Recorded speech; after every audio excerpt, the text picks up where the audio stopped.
सो hello students, चलिए start करते हैं एनसीईआरटी के chapter number 13 magnetic effect of electric current के एनसीईआरटी के एक्सरसाइज और इन टेक्स्ट क्वेश्चन के solutions.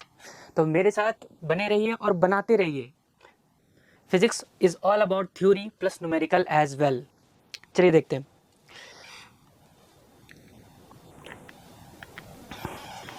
For boards 23-24 for class 10 CBSE. तो पहला जो हमारा क्वेश्चन है वो why does a compass needle get deflected when brought near a bar magnet. इससे पहले मैं एक क्वेश्चन पूछना चाहता हूँ कि कोई भी चीज़ कब डिफ्लेक्ट होती है। कोई भी चीज़, मान लीजिए ये एक ब्लॉक है, अगर मुझे इसे हिलाना है तो क्या इसमें फोर्स लगाना पड़ेगा? एकदम लगाना पड़ेगा। तो वही सेम चीज़ इस पे भी अप्लाई होता है। किसी भी बार मैग्नेट के अक्रॉस, बार मैग्नेट या किसी भी मैग्नेट के अक्रॉस क्या होती है? इलेक्ट्रिक फील्ड्स होती है जो हमारी नॉर्थ से निकल के साउथ में एंटर करती है। ऐसे ऐसे ऐसे और ऐसे, ठीक है। तो इसके पास एक मैग्नेटिक फील्ड है और एक कंपास के पास भी मैग्नेटिक फील्ड होती है। ये एक मैग्नेट होता है। तो जब भी इसे इसके सामने लाया जाता है कंपास को, तो कंपास के ऊपर एक फोर्स लगता है जो वो डिफ्लेक्ट करा देता है। अगर ये साउथ है तो कंपास ऐसे डिफ्लेक्ट करेगा और अगर नॉर्थ रहता है तो कंपास ऐसे डिफ्लेक्ट करता। ठीक है सब्जेक्ट। तो लिखेंगे क्या? The compass needle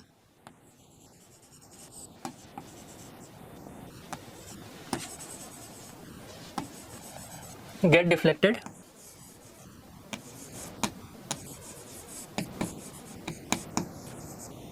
deflected when brought near a bar magnet. When brought near a bar magnet. When brought near a bar magnet. ठीक है। तो कंपास क्यों डिफ्लेक्ट किया? ड्यू टू, अब रीजन लिखते हैं।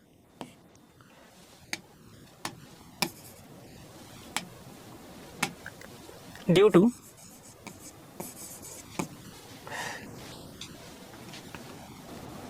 बार magnet, due to bar magnet applies a force. और वो कौन सा फोर्स होता है? Magnetic force to bar magnet, to compass, sorry. So this is the answer. Due to the bar magnet applies a force on the magnetic needle. आगे next question देखते हैं। बोला draw magnetic field line around a bar magnet. अभी अभी हमने किया और हम फिर से कर सकते हैं वही चीज। ये हमारा नॉर्थ पोल, ये हमारा साउथ पोल। एक बात हमेशा याद रखेंगे आप लोग कि जो बार मैग्नेट है वो हमेशा एग्जिस्ट करता है एज अ डाईपोल। कैसे एग्जिस्ट करता है? डाईपोल मतलब हमेशा एक नॉर्थ रहेगा एक साउथ रहेगा और बीच से अगर हम लोग इसको तोड़ देंगे तो ये पार्ट हमारा क्या हो जाएगा? नॉर्थ, और ये पार्ट क्या हो जाएगा? साउथ। ऐसा हो जाएगा? नहीं, यहाँ भी एक साउथ बन जाएगा और इधर एक नॉर्थ बन जाएगा। हमेशा एग्जिस्ट करेगा डाईपोल में। ठीक है। अब चलिए इसका ये देख लेते हैं कि कैसा मैग्नेटिक फील्ड लाइंस होगा। ये नॉर्थ है, ये साउथ है। नॉर्थ से निकल के साउथ में एंटर किया, फिर से नॉर्थ से निकल के साउथ में एंटर किया, फिर से नॉर्थ से निकल के साउथ में एंटर कर गया।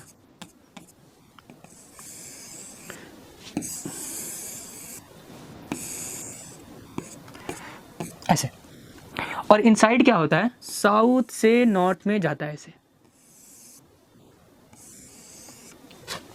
एक क्लोज लूप फॉर्म करता है अराउंड द बार मैग्नेट। ठीक है, ये याद रखेंगे, ये इंपॉर्टेंट है। ये पूछा जा चुका है पहले भी एग्जाम्स में।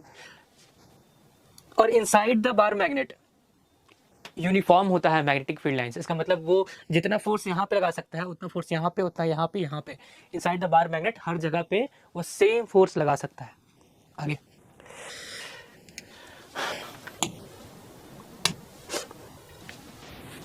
तो ये हमारा आ गया है कि कैसे बनाया जाएगा। नॉर्थ से निकल रही है, साउथ में एंटर कर रही है और ये इन्फिनिटी तक जा रही है। ये जो है ये इन्फिनिटी तक जाएगी, ये वाला, और ये इन्फिनिटी से आ रही है। List the properties of magnetic field lines of forces. Magnetic field lines का प्रॉपर्टीज बताना है। तो फिर से एक बार मैग्नेट लेंगे, बार मैग्नेट, नॉर्थ साउथ। तो क्या नॉर्थ से ओरिजिनेट होता है और साउथ में इंटरसेक्ट करता है, एंटर करता है। तो इट स्टार्ट्स फ्रॉम नॉर्थ। तो पहला इट फर्स्ट में starts from north and ends at south pole of a bar magnet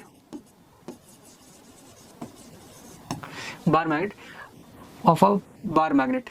ये आउटसाइड का केस है। किसका केस है? आउटसाइड। और इनसाइड का केस क्या होगा कि स्टार्ट कहाँ से होता है? साउथ पोल से नॉर्थ पोल की तरफ, ऐसे। तो सेकंड देख सकते हैं कि ये लूप फॉर्म कर रहा है। तो लिखेंगे magnetic field lines form a loop. क्या करता है? लूप फॉर्म करता है। तीसरा tangent at any point gives the direction of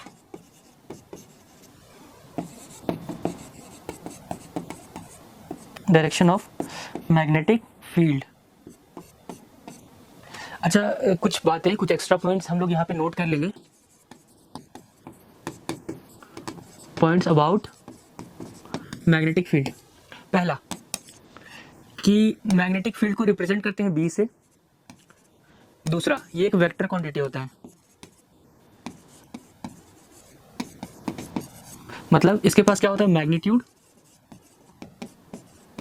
और डायरेक्शन। ठीक, तो ये बातें याद रखेंगे। बी से रिप्रेजेंट करते हैं और इसका यूनिट होता है टेस्ला,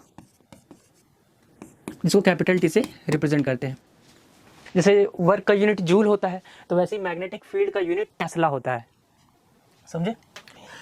तो ये प्रॉपर्टीज याद रखेंगे और ये है उसके बारे में एक्स्ट्रा पॉइंट्स। आगे बढ़ते हैं हम लोग। Unlike pole attract each other और like pole repel each other. एक पॉइंट और लिख सकते थे इसमें, unlike pole attract each other and like poles repel each other. And बाकी ये 4 पॉइंट्स आप लोग याद रखेंगे और वो 4 पॉइंट्स मैग्नेटिक फील्ड के बारे में। Why don't two magnetic lines of forces intersect each other. देखो, असल में होता क्या है कि मैग्नेटिक फील्ड जो है वो वेक्टर क्वांटिटी है और वो एक फोर्स लगाती है। तो रिजल्टेंट फोर्स उसके पोल पे ज़्यादा या कम, यहाँ तो यूनिफॉर्म है ना। अगर हम लोग ध्यान से देखें तो इसके अंदर में तो यूनिफॉर्म ही होना है। क्यों इंटरसेक्ट नहीं करता उसके बारे में बात करते हैं। ये ऐसे गया, ये ऐसे गया और ये इधर से ऐसे आया, एक, ये इधर से ऐसे आया, 2 से 3 और ये 4। ठीक है, ऐसे है। ये नॉर्थ था और ये साउथ। तो होगा क्या अगर ये मान लेते हैं यहाँ पे इंटरसेक्ट किया ये 2 मैग्नेटिक फील्ड लाइंस, इसके टेंजेंट, इस पॉइंट के टेंजेंट पे एक टेंजेंट ऐसे बनेगा और एक टेंजेंट ऐसे बनेगा। 2 टेंजेंट बन रहे हैं यहाँ पे। समझे? 2 डायरेक्शन पॉसिबल, मतलब 2 डायरेक्शन दिखा रहा है। लेकिन अगर यहाँ पे हम कंपास को लेके आएंगे तो कंपास तो एक ही डायरेक्शन शो करेगा, 2 डायरेक्शन शो नहीं कर सकता। इस पॉइंट पे कंपास का 2 डायरेक्शन पॉसिबल नहीं है, एक ही डायरेक्शन पॉसिबल है। वो एक ही तरफ डिफ्लेक्ट करेगा, या तो साउथ की तरफ या तो नॉर्थ की तरफ। समझे? इसीलिए ये मैग्नेटिक फील्ड लाइंस इंटरसेक्ट नहीं करते, क्योंकि एक पॉइंट पे 2 डायरेक्शन पॉसिबल ही नहीं है। तो लिखेंगे क्या? लिख लेते हैं हम लोग, the magnetic field lines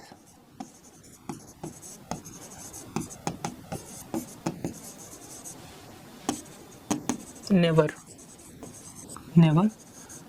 intersect each other due to at point of intersection, at the point of intersection the magnetic field lines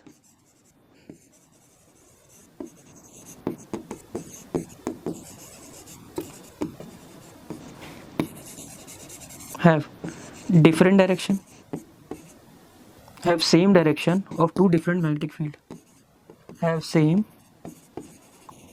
direction of two magnetic field. समझे? सो दो डायरेक्शन हो जाएगा, दो मैग्नेटिक फील्ड का एक डायरेक्शन हो जाएगा उस पॉइंट पे। मान ले अगर ऐसे कुछ इंटरसेक्ट करता, वैसे करेगा नहीं लेकिन करता ऐसा, तो क्या दो मैग्नेटिक फील्ड का ऐसे और ऐसे एक ही डायरेक्शन पॉसिबल है क्या यहाँ पे? या तो एक ही टेंजेंट बनेगा, इस पॉइंट पे एक ही टेंजेंट बनेगा, दो टेंजेंट बन रहा है यहाँ पे, एक T1 एक T2, तो दो डिफरेंट डायरेक्शन हो गया ना, इंटरसेक्ट कर दिया, ये नॉर्थ है ये साउथ है, तो कंपास डिफ्लेक्ट एक ही डायरेक्शन में होगा, या तो T2 की तरफ या तो T1 की तरफ, और वो एक ही डायरेक्शन को फॉलो करेगा। जैसे जैसे हम कंपास को इधर लाएंगे वैसे वैसे वो साउथ की तरफ डिफ्लेक्ट करेगा, और जैसे जैसे कंपास को इधर लेके आएंगे वो नॉर्थ की तरफ डिफ्लेक्ट करेगा। तो एक ही डायरेक्शन पॉसिबल है। अब बीच में यहाँ पे क्या करेगा? यहाँ पे तो साउथ की तरफ दिखाएगा, और फिर यहाँ आते आते यहाँ पे क्या दिखाएगा? नॉर्थ के साउथ, मतलब दो जगह हो गया ना, एक ऐसे किधर डिफ्लेक्ट करेगा? एक ही डायरेक्शन पॉसिबल है, इसीलिए ये दोनों कभी एक दूसरे को इंटरसेक्ट नहीं करता है। ठीक है, आगे बढ़े। Consider a circular loop of wire lying on the plane table. अच्छा ठीक है, मतलब एक टेबल था, ऊपर से देख रहे हैं हम लोग, उस पर एक सर्कुलर लूप रख दिया गया है, करंट कैरिंग सर्कुलर लूप, मतलब इधर से करंट जा रहा है और इधर से करंट आ रहा है, करंट गया करंट आया, तो करंट इसे बहा। अब हमको पता है कि ऐसा वायर या ऐसा कंडक्टर जिसमें करंट फ्लो हो रहा हो प्रोड्यूस क्या करता है? एक मैग्नेटिक फील्ड, है ना, प्रोड्यूसेस अ मैग्नेटिक फील्ड। तो होगा क्या, यहाँ पे ऐसे ऐसे एक सर्कुलर लूप, ऐसे ऐसे ऐसे ऐसे ऐसे, और बीच में आते आते ऐसे सीधा, फिर सर्कुलर लूप ऐसे ऐसे ऐसे और ऐसे। समझ आ रहा है कैसे हो रहा है? अब चलो और अच्छे से इसको देखते हैं कैसे बन रहा है। ये लेते हैं सर्कुलर लूप, ऐसे सीधा रख दिए हैं, अब ऐसे ऐसे इसको घुमा सकते हैं, ऐसे टर्न कर सकते हैं। तो यहाँ पे कैसा होगा? हर पॉइंट पे ऐसे ऐसे, यहाँ यहाँ फिर यहाँ फिर यहाँ, ऐसे ऐसे हर पॉइंट पे।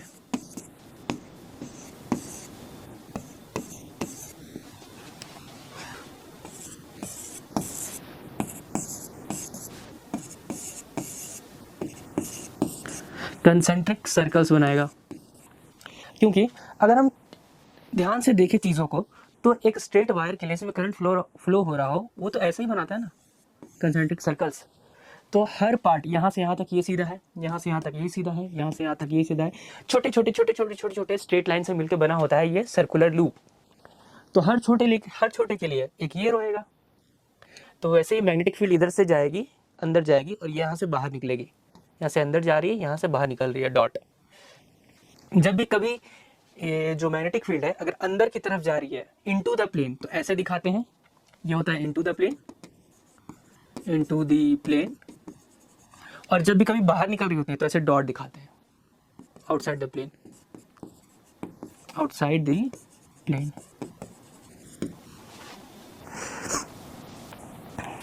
अच्छा, किसका, अगर मैं पूछूं कि किसका मैग्नेटिक फील्ड ज्यादा स्ट्रांग होगा, इसका एक वायर का या फिर जब वायर को लूप बना दिया जाए तब? तो ऑफ कोर्स जवाब है ये, जब वायर को लूप बना दिया जाए, क्योंकि इसका हर एक पार्ट, हर एक पॉइंट कैसा बिहेव करता है, एक स्ट्रेट वायर की तरह। तो सारा का मैग्नेटिक फील्ड जुड़ जाएगा, सब अंदर की तरफ है, ये भी अंदर की तरफ। समझे? आगे बढ़ते हैं। The magnetic field lies in a given region is uniform, draw the diagram to represent it. अगर मैग्नेटिक फील्ड लाइन दिया हुआ है कि यूनिफॉर्म है, हर जगह सेम है, तो फिर कैसे ड्रॉ करेंगे उसको? कुछ नहीं करेंगे, पैरेलल रेज ड्रॉ कर देंगे।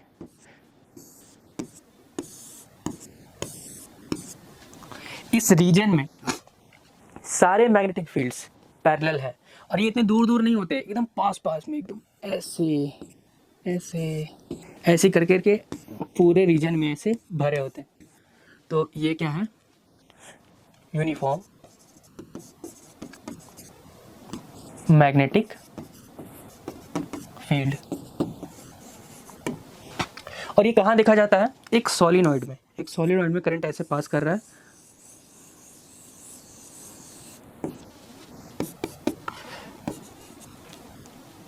ठीक है। और यहाँ अंदर का जो मैग्नेटिक फील्ड होती है, अंदर की, अलग कलर ले लेते हैं ताकि दिखे हमें ठीक से। अंदर की जो मैग्नेटिक फील्ड लाइंस होती है वो ऐसा होता है, 1 2 3 4 ऐसे, और फिर ये ऐसे मुड़ जाती है। समझ आया? तो मिडिल पार्ट में इनसाइड द सोलिनॉइड ये कैसी होती है, यूनिफॉर्म, हमेशा याद रखेंगे। करंट ऐसे बह रहा है, करंट ऐसे कहाँ से बहेगा, यहाँ पे एक बैटरी लगा देंगे। कई लोग के दिमाग में आ रहा होगा करंट कैसे बहेगा इसमें, ये तो खाली है। करंट हमेशा लूप में बहता है ना, क्लोज पाथ में बहता है। ओके, दे रखा है। देखो ये मैग्नेटिक फील्ड इधर आई, लेकिन ये पूरा यूनिफॉर्म है अंदर में। सोलिनॉइड में करंट इधर से जा रहा है और इधर बाहर निकल रहा है। The magnetic field inside a long straight solenoid current carrying current is same all points. अभी ना हमने पढ़ा, सेम फॉर ऑल पॉइंट्स। इसका डायग्राम दे रखा होगा। हाँ, इनसाइड में क्या होता है, हर जगह हर पॉइंट पे सेम होता है। Which of the following property of proton can change while it move freely in a magnetic field? देखो असल में होता क्या है कि मान लिया मैग्नेटिक फील्ड अंदर की तरफ है, ऐसे ऐसे ऐसे ऐसे ऐसे ऐसे ऐसे ऐसे, ठीक। ये प्रोटॉन था यहाँ पे, P प्लस प्रोटॉन यहाँ पे था, और मैंने क्या किया, इसे थप्पड़ मार दिया, ठीक है। ऐसे थप्पड़ मारा तो ये क्या करेगा, अंदर जाएगा और ऐसे घूम के फिर बाहर आ जाएगा, फिर ऐसे बाहर। अंदर तो मैंने इसको ऐसे पुश किया तो ये गया, और ऐसे घूम के ये बाहर आ गया। अभी क्यों होता है, कैसे होता है, सब आगे की बात है, मतलब क्लास 12th में हम लोग शायद इसके बारे में पढ़ेंगे, लेकिन ये ऐसा ही होता है। और बेसिकली जब भी अंदर जाता है तो इस पर एक फोर्स लगता है, फोर्स F, फोर्स लगेगा क्योंकि ये मूव कर रहा है। तो क्या बोल सकते हैं, उसमें इसका मास होगा कुछ प्रोटॉन का, और उसका एक्सेलरेशन होगा। और अगर एक्सेलरेशन आया बॉडी में, इसका मतलब कि वेलोसिटी चेंज कर रही है हमारी। क्या चेंज कर रही है, वेलोसिटी इज चेंजिंग। अगर एक्सेलरेशन आया बॉडी में तो वेलोसिटी चेंज कर रही है, और वेलोसिटी चेंज कर रही है तो मोमेंटम क्या होता है, P equals to M into v. ये चेंज कर रहा है तो ये नहीं चेंज करेगा, दोनों ही वेक्टर क्वांटिटीज है, तो मोमेंटम, तो velocity and momentum are the correct, velocity and momentum are correct, correct option. चलो खैर आगे बढ़ते हैं। इन एक्टिविटी 13.7, चलो ठीक है, एक्टिविटी दे रखा है। How do you think the displacement of a rod A B will be affected if current in rod A B is increased. चलो ये ए बी में करंट हम इंक्रीज कर दिया I, तो current already increase. Second, a strong horseshoe magnet is used and length of the A B is increase. देखो सीधा सीधा सी बात है, लेंथ को इंक्रीज करेंगे। पहला बात करते हैं, क्या है पहले पूछा है, current in the rod increase. Current increase करेंगे इस रॉड में तो क्या ये स्ट्रॉन्ग मैग्नेटिक फील्ड बनाएगा अपने चारों तरफ, कंसेंट्रिक सर्कल स्ट्रॉन्ग बनाएगा।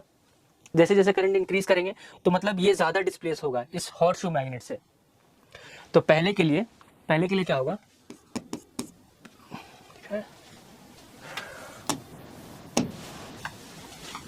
फर्स्ट के लिए क्या होगा, displace more, displacement increase.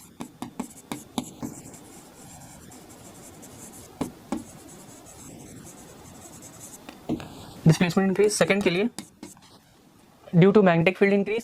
Second के लिए strong horseshoe magnet is used.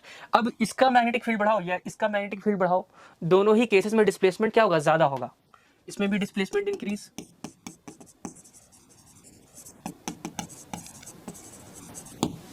Third, length of the rod is increased, length increase करने से फोर्स बढ़ जाता है, क्योंकि force on a current carrying conductor होता है बी आई एल। मतलब या तो मैग्नेटिक फील्ड बढ़ाओ, या तो करंट बढ़ाओ, या फिर लेंथ बढ़ाओ। दोनों में से, तीनों में से कुछ भी बढ़ाएंगे तो हमारे फोर्स, हमारे कंडक्टर के ऊपर फोर्स बढ़ेगा, और वही रीजन होता है हमारे डिस्प्लेसमेंट के इंक्रीज करने का।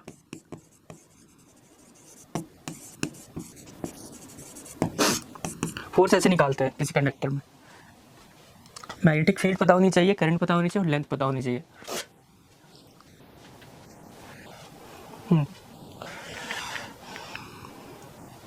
ओके, लिखा है when the current of the rod is increased. ये फॉर्मूला लिख लेना आप लोग, F equals B magnetic field I L. कब? When current is perpendicular of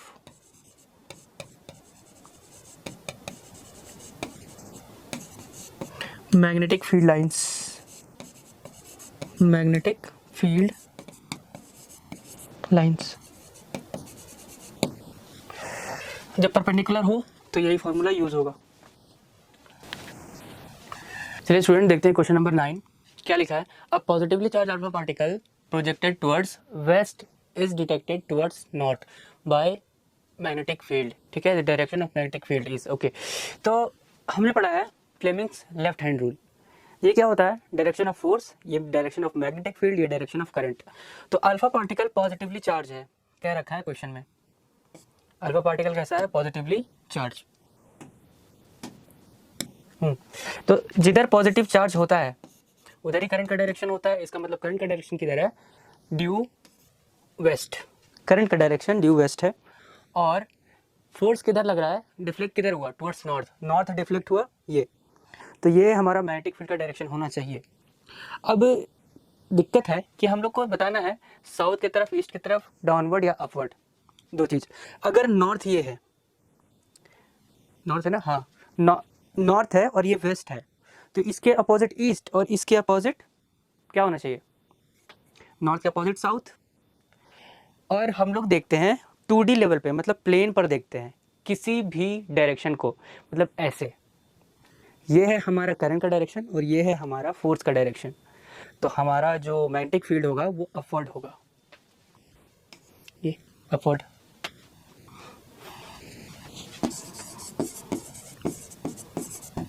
आगे बढ़ते हैं।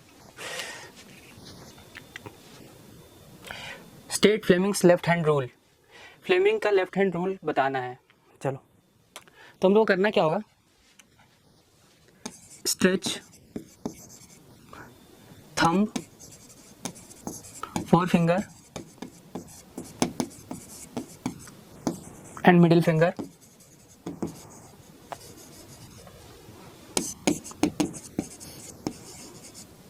finger mutually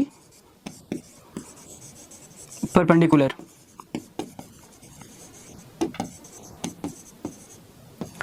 So the direction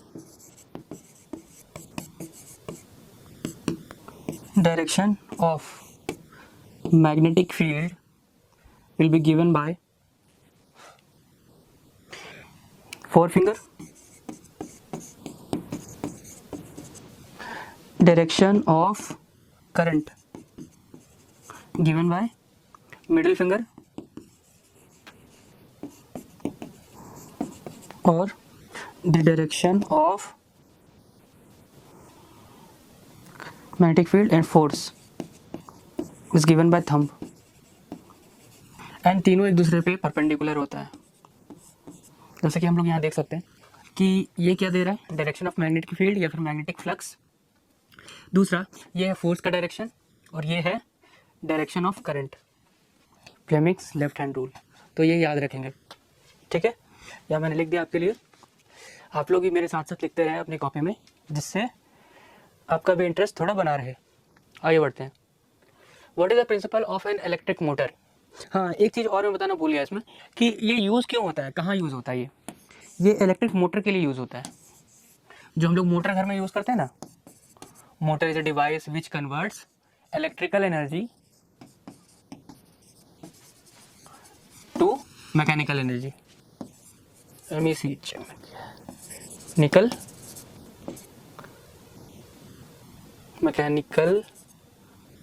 mechanical energy. तो ये मोटर के लिए यूज़ होता है। और फ्लेमिंग्स राइट हैंड रूल जो है वो हमारा डीसी जनरेटर के लिए यूज़ होता है। ठीक है, डीसी जनरेटर को डायनेमो कहते हैं और एसी जनरेटर को अल्टरनेटर कहते हैं। खैर, तो हमें बताना है प्रिंसिपल्स। तो आइए देखते हैं question number 11, what is the principle of an electric motor. Electric motor कैसे वर्क करता है। जैसा कि आप लोग देख सकते हैं ये एक इलेक्ट्रिक मोटर है और ये किस प्रिंसिपल पे काम कर रहा है। ये काम कर रहा है लॉरेंस फोर्स पे। किस पे? लॉरेंस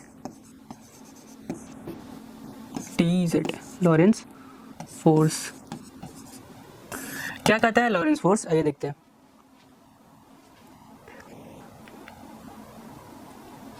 ओके, लिखा है यहाँ पे, लेकिन क्या कहता है एक बार हम लोग भी लिख लेते हैं अपने हाथों से। Lawrence force, a current carrying conductor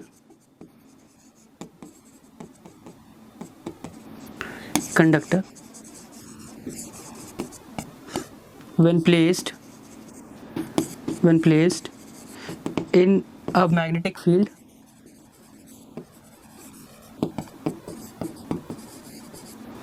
then it will experience a force।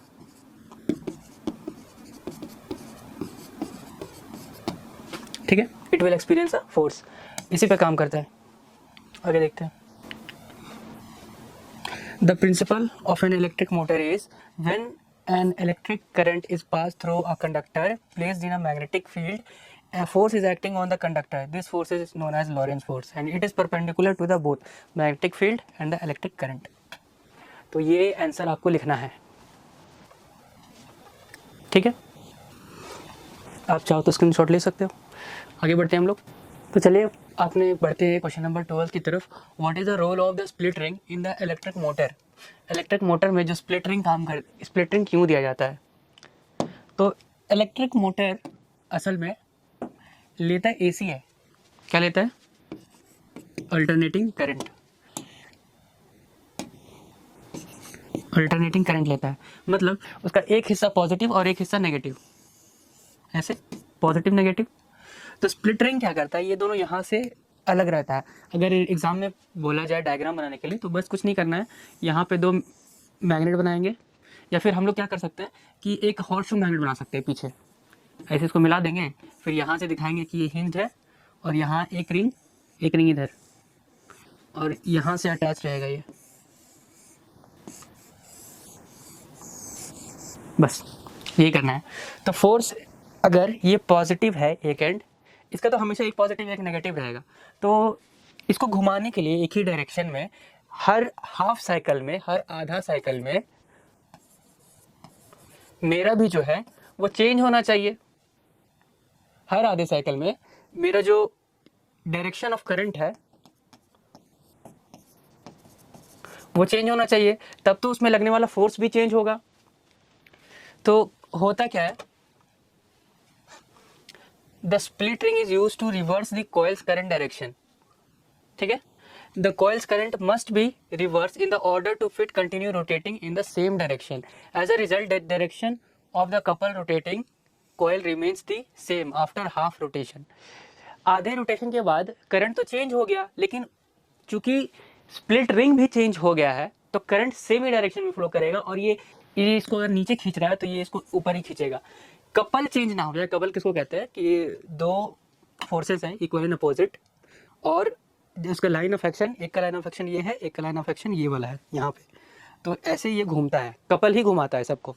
तो वही कपल फॉर्म करता है। कपल क्या करेगा, इसको नीचे करेगा, इसको ऊपर करेगा। फिर जब ये आधा घूम जाएगा फिर ये स्लिप रिंग भी चेंज हो गया, फिर से ये इसको नीचे करेगा, फिर से ये ऊपर करेगा। तो ऐसे ही मोटर वर्क करता है। ये एक ही डायरेक्शन में, रोटेशन को एक ही डायरेक्शन में बनाने के लिए हम लोग स्प्लिट रिंग का यूज करते हैं। Explain the different ways to induce the current in a coil. Coil में करंट करने के लिए क्या क्या कर सकते हैं।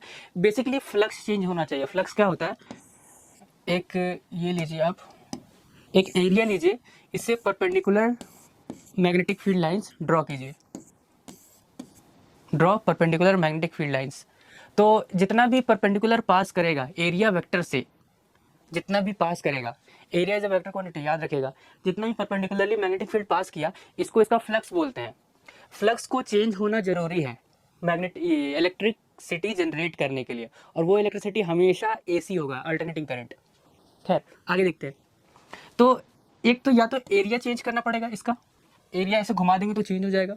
दूसरा, हम इसको फिक्स रखते हैं कंडक्टर को और मैग्नेटिक फील्ड को चेंज करते हैं, मतलब बी चेंज करने से आएगा, ठीक है। या तो इन दोनों के डायरेक्शन को चेंज कर देंगे। तो क्या बोला गया, by rotating the coil between the poles of U shape magnet in a magnetic field. U shape magnet का अगर हम लोग यहाँ पे कंडक्टर रखे हैं और कंडक्टर को ऐसे रोटेट कर दिए, तो पहले ऐसे बह रहा था, अब ऐसे बहने लगेगा उल्टा, क्योंकि एसी जनरेट होता है वहां पे। Second, by holding the coil still moving the magnetic within it. Magnetic field ही को मूव करा दिया, मतलब मैग्नेट रखा हुआ था, इसी होल्सू मैग्नेट को ही ऐसे रोटेट कर दिए, तो इससे भी जनरेट हो जाएगा उसमें। बेसिकली तुमको मैग्नेटिक फील्ड चेंज करना है उस एरिया में। By continuously changing the current in another coil kept nearby. देखो ये पॉइंट थोड़े काम का चीज़ है, मतलब ये तो समझ में आ रहा है कि एक बार क्या किए, कंडक्टर को फिक्स करके मैग्नेटिक फील्ड को रोटेट किए, मैग्नेट को रोटेट किए, एक बार मैग्नेट को फिक्स करके मैग्नेटिक उसका जो कंडक्टर है उसको रोटेट किए। ये क्या है, ये एक कंडक्टर है, ठीक है, मान लीजिए इसमें बह रहा है करंट, ये दूसरा कंडक्टर है, दूसरा कॉइल है। अब अगर इस कॉइल को पास लाएंगे या दूर लेके जाएंगे, इसमें कोई करंट नहीं है, इसको इधर लाओ या इधर लाओ, क्या ये सॉलिनॉइड है?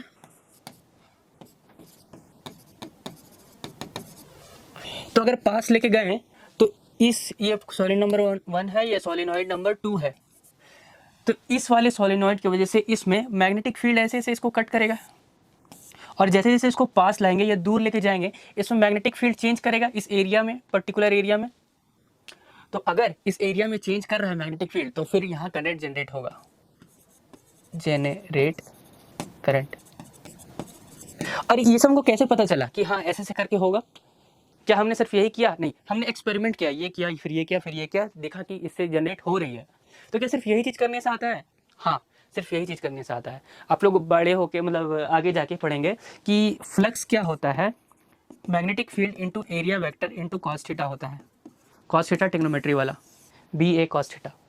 और जैसे ही फ्लक्स चेंज होगा, मतलब change of flux with time, जैसे ही टाइम के साथ फ्लक्स चेंज होगा वही जनरेट कराता है हमारा ईएमएफ, और उसी की वजह से ईएमएफ बाय रेसिस्टेंस कर देंगे तो मिल जाएगा हम लोग को करंट।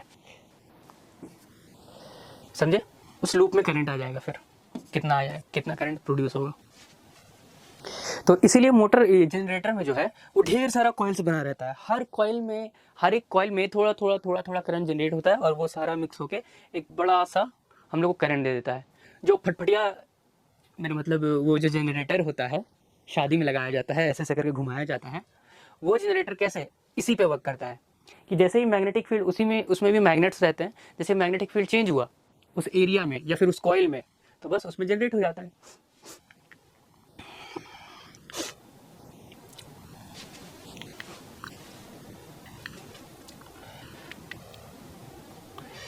चलिए principle electric generator. Electric generator का प्रिंसिपल क्या है? इलेक्ट्रिक जनरेटर ईएमआई पे वर्क करता है। ईएमआई, ये इंस्टॉलमेंट वाला ईएमआई नहीं है, इसका मतलब है इलेक्ट्रो मैग्नेटिक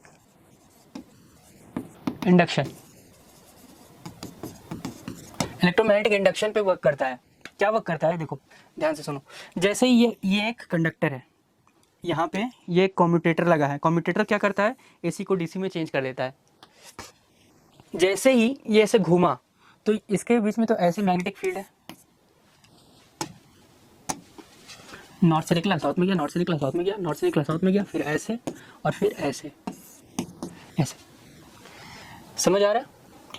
तो ये जो रिंग्स है, रिंग को एक ऐसे करंट प्रोड्यूस होना चाहिए रिंग में, राइट हैंड थंब रूल, कि रिंग पे फोर्स ऐसे लग रहा है, ऐसा घूम रहा है।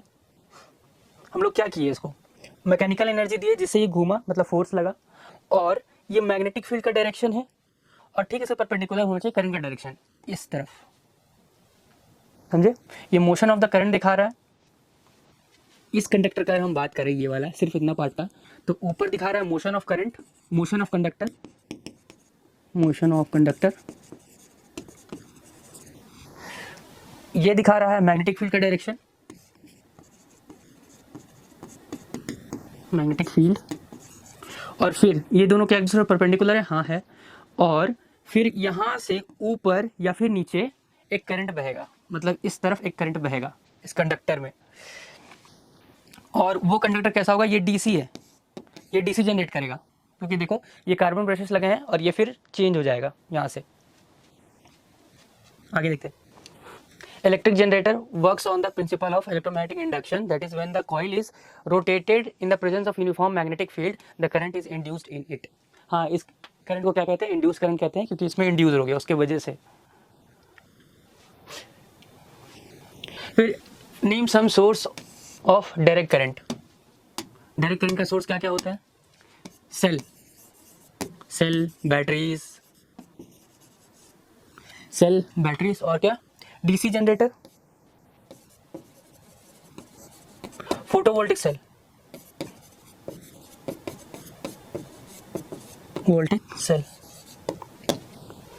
कितना, accumulator, batteries, photo, accumulator, commutator,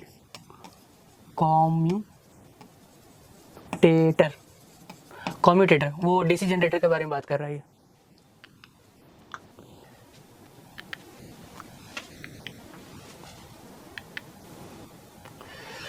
okay, ये फोटोवोल्टिक सेल है, मतलब ऊपर सोलर पैनल लगा होता है, उससे जैसे सन का रेस पड़ता है इसमें, तो इलेक्ट्रॉन्स क्या होते हैं ऊपर से नीचे वाले सेल में चले जाते हैं। एक्चुअली पीएन जंक्शन होता है यहाँ पे, वो आगे पढ़ना है, अभी तो नहीं पढ़ना है, लेकिन याद रखिएगा कि फोटोवोल्टिक सेल में एक डीसी जनरेट होता है और एक ड्राई सेल में डीसी जनरेट होता है। Which source produce alternating current. Actually ना जितना दुनिया में जितना जनरेटर है ना, सब कोई अल्टरनेटिंग करंट ही पैदा करता है। तो जितना देखो, hydro electric power plant, thermal power plant, nuclear power plant, AC generator produce alternating current. जितना भी पावर प्लांट्स है सब कोई एसी ही जनरेट करता है।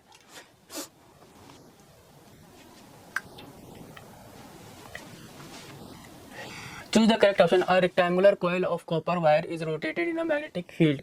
The direction of the induced current changes once in each half cycle में। हम लोग ये पढ़ चुके हैं ना मोटर में। यहाँ पे स्लिप रिंग्स लगे रहते हैं और यहाँ से कनेक्टेड रहता है। असल में ये भी दिखाना सही नहीं है, हम लोग ऐसे दिखाएं तो ज़्यादा सही रहेगा।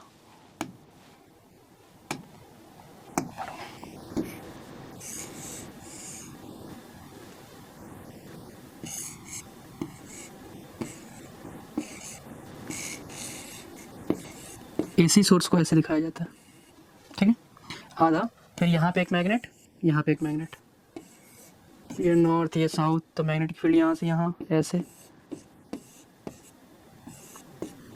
हाफ के लिए, हाफ तो ये इधर कनेक्टेड रहता है, फिर हाफ ऐसे, मतलब ये जब आधा घूम जाएगा, यहाँ से यहाँ तक घूमेगा ये वाला पार्ट, ये तो फिर ये इससे कनेक्टेड हो जाएगा, फिर इसको नेगेटिव मिल जाएगा और फिर ये चेंज हो जाएगा पॉजिटिव में। तो ऐसे ही हाफ साइकिल में पॉजिटिव टू नेगेटिव होता है और सेकेंड हाफ साइकिल में नेगेटिव टू पॉजिटिव होता है, समझे। एक साइकिल में एक नेगेटिव और एक पॉजिटिव, एक नेगेटिव और एक पॉजिटिव एक साइकिल में, तो हाफ रेवोल्यूशन में।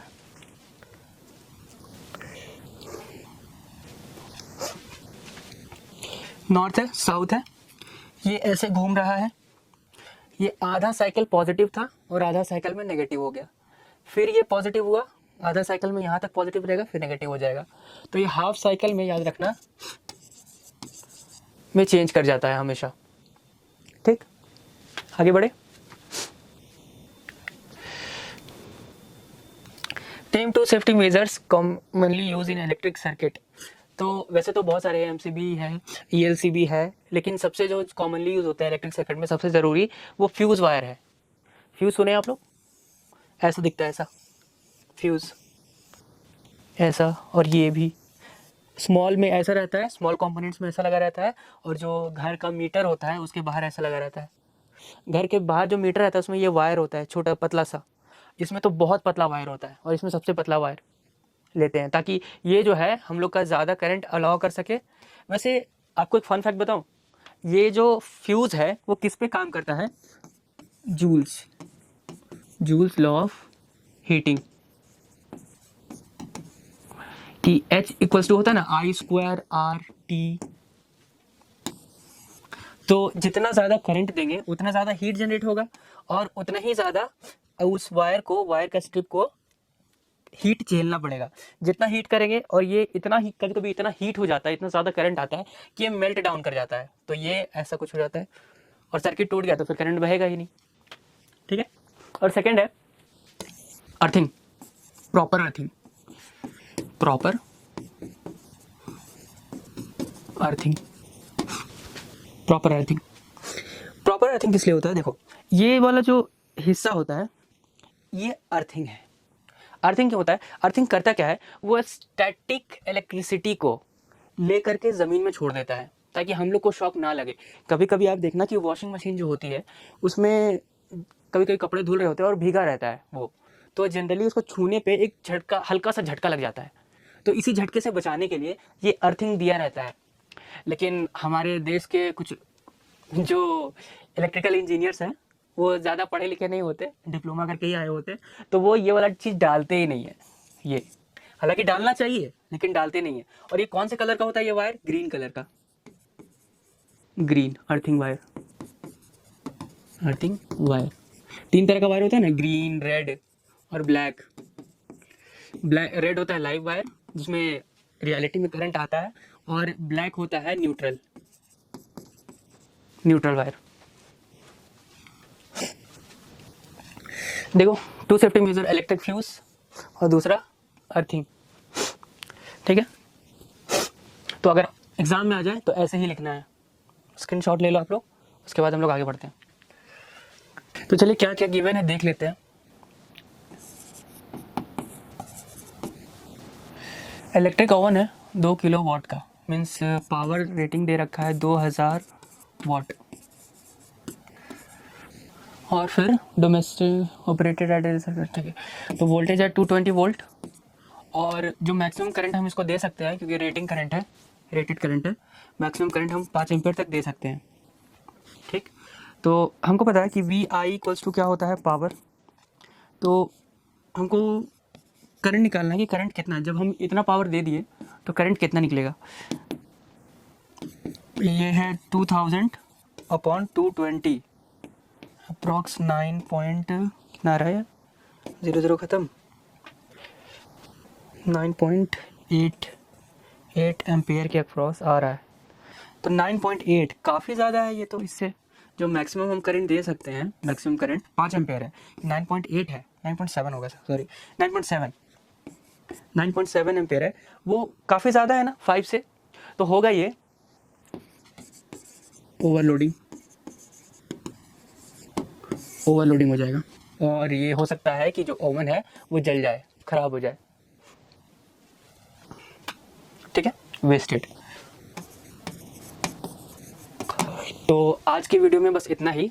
एक्चुअली ये वीडियो बहुत लंबा हो जाता अगर मैं एक्सरसाइज के क्वेश्चंस में ऐड कर लेता, तो मैं काम करूँगा। सेकंड जो आपका वीडियो आएगा वो भी लगभग आधे घंटे का होगा, और उसमें हम लोग एक्सरसाइज के सारे क्वेश्चंस कर लेंगे। तो आज के लिए बहुत बहुत शुक्रिया हमसे जुड़ने के लिए, एंड थैंक यू।